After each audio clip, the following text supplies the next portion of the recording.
اعوذ باللہ من الشیطان الرجیم، بسم اللہ الرحمن الرحیم۔ ناظرین گرامی، السلام علیکم ورحمۃ اللہ وبرکاتہ۔ بندہ مومن وہی ہے کہ جو اپنے پروردگار کو یاد کرتا ہے، اس کی عبادت کرتا ہے، اس کا ذکر کرتا ہے اور نماز پڑھتا ہے۔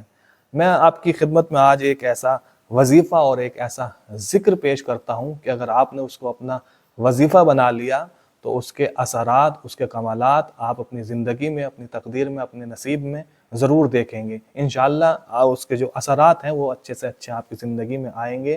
میں نے عرض کیا لیکن بندے کو نماز پڑھنی چاہیے، اس لیے کہ کفر میں اور ایمان میں جو ایک پردہ ہے یا ایک دیوار ہے یا ایک فرق ہے وہ صرف نماز ہے۔ یعنی اگر نماز کو کفر اور ایمان کے درمیان سے نکال لیا جائے تو کوئی بھی چیز جو ہے وہ ان دونوں کو جدا نہیں کر سکتی۔ یعنی مومن کو کافر سے جو چیز علیحدہ کرتی ہے وہ نماز ہے، لہٰذا انسان کو نماز پڑھنی چاہیے۔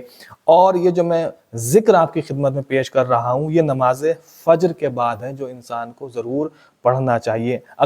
میں نے کہا اگر اس ذکر کو ہم نے پڑھا، انجام دیا تو انشاءاللہ تقدیر میں بدلاؤ آپ ضرور دیکھیں گے۔ اس لیے نماز صبح کے بعد اس لیے کہا جاتا ہے کیونکہ نماز صبح کا جو وقت ہے یہ روزی تقسیم کرنے کا وقت ہے۔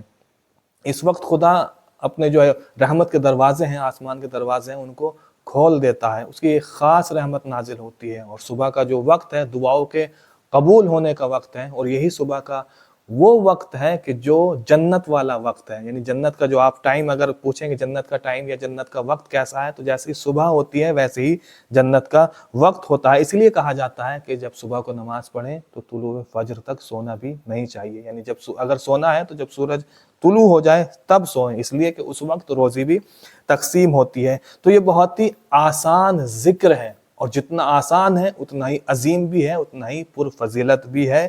اور یہ ایسا ذکر ہے جو صرف دنیا ہی میں نہیں بلکہ آخرت میں بھی کام آئے گا، برزخ میں بھی کام آئے گا، پل صراط میں بھی کام آئے گا، بلکہ ہماری قبر میں جہاں اندھیرا ہی اندھیرا ہوگا وہاں یہ عمل، یہ وظیفہ، یہ ذکر روشنی بن کر آئے گا۔ قبر میں جہاں اندھیرا ہوگا تو وہاں یہ ذکر روشنی بن کر آئے گا۔ اور وہ ذکر کیا ہے؟ میں نے کہا اس کو اپنا وظیفہ بنائیں۔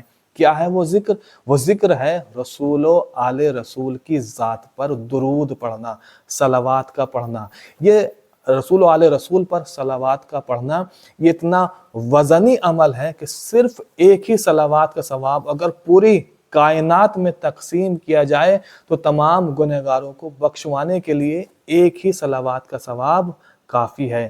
لہٰذا سامعین، نماز صبح کے بعد کم از کم ایک تسبیح صلوات کی ضرور پڑھنی چاہیے۔ انشاءاللہ پھر آپ کی زندگی میں، آپ کی تقدیر میں، آپ کے نصیب میں تبدیلی ضرور آئے گی۔ وآخر دعوانا ان الحمد للہ رب العالمین۔